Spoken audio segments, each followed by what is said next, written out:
شروع اللہ کے نام سے جو بڑا مہربان نہایت رحم والا ہے۔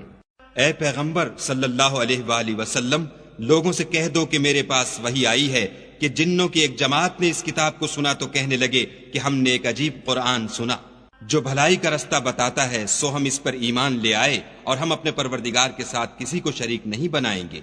اور یہ کہ ہمارے پروردگار کی عظمت شان بہت بڑی ہے، وہ نہ بیوی رکھتا ہے نہ اولاد، اور یہ کہ ہم میں سے بعض بے وقوف خدا کے بارے میں جھوٹ افطرا کرتا ہے، اور ہمارا یہ خیال تھا کہ انسان اور جن خدا کی نسبت جھوٹ نہیں بولتے، اور یہ کہ بعض بنی آدم بعض جنات کی پناہ پکڑا کرتے تھے، اس سے ان کی سرکشی اور بڑھ گئی تھی، اور یہ کہ ان کا بھی یہی اعتقاد تھا جس طرح تمہارا تھا کہ خدا کسی کو نہیں جلائے گا، اور یہ کہ ہم نے آسمان کو ٹٹولا تو اس کو مضبوط چوکیداروں اور انگاروں سے بھرا ہوا پایا، اور یہ کہ پہلے ہم وہاں بہت سے مقامات میں خبریں سننے کے لیے بیٹھا کرتے تھے، اب کوئی سننا چاہے تو اپنے لیے انگارہ تیار پائے، اور یہ کہ ہمیں معلوم نہیں کہ اس سے اہل زمین کے حق میں برائی مقصود ہے یا ان کے پروردگار نے ان کی بھلائی کا ارادہ فرمایا ہے، اور یہ کہ ہم میں کوئی نیک ہیں اور کوئی اور طرح کے، ہمارے کئی طرح کے مذہب ہیں،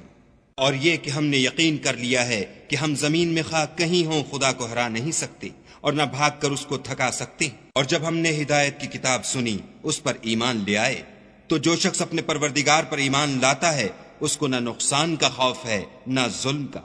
اور یہ کہ ہم میں بعض فرما بردار ہیں اور بعض نافرمان گناہ گار ہیں، تو جو فرما بردار ہوئے وہ سیدھے رستے پر چلے اور جو گناہ گار ہوئے وہ دوزخ کا ایندھن بنے۔ اور اے پیغمبر صلی اللہ علیہ وآلہ وسلم، یہ بھی ان سے کہہ دو کہ اگر یہ لوگ سیدھے رستے پر رہتے تو ہم ان کے پینے کو بہت سا پانی دیتے تاکہ اس سے ان کی آزمائش کریں، اور جو شخص اپنے پروردگار کی یاد سے منہ پھیرے گا وہ اس کو سخت عذاب میں داخل کرے گا، اور یہ کہ مسجدیں خاص خدا کی ہیں تو خدا کے ساتھ کسی اور کی عبادت نہ کرو، اور جب خدا کے بندے محمد صلی اللہ علیہ وآلہ وسلم اس کی عبادت کو کھڑے ہوئے تو کافر ان کے گرد ہجوم کر لینے کو تھے،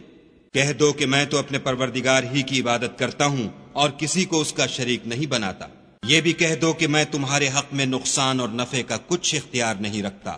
یہ بھی کہہ دو کہ خدا کے عذاب سے مجھے کوئی پناہ نہیں دے سکتا اور میں اس کے سوا کہیں جائے پناہ نہیں دیکھتا، ہاں خدا کی طرف سے احکام کا اور اس کے پیغاموں کا پہنچا دینا ہی میرے ذمے ہے، اور جو شخص خدا اور اس کے پیغمبر کی نافرمانی کرے گا تو ایسوں کے لیے جہنم کی آگ ہے، ہمیشہ ہمیشہ اس میں رہیں گے، یہاں تک کہ جب یہ لوگ وہ دن دیکھ لیں گے جس کا ان سے وعدہ کیا جاتا ہے، تب ان کو معلوم ہو جائے گا کہ مددگار کس کے کمزور اور شمار کن کا تھوڑا ہے۔ کہہ دو کہ جس دن کا تم سے وعدہ کیا جاتا ہے میں نہیں جانتا کہ وہ ان قریب آنے والا ہے یا میرے پروردگار نے اس کی مدت دراز کر دی ہے، وہی غیب کی بات جاننے والا ہے اور کسی پر اپنے غیب کو ظاہر نہیں کرتا، ہاں جس پیغمبر کو پسند فرمائے تو اس کو غیب کی باتیں بتا دیتا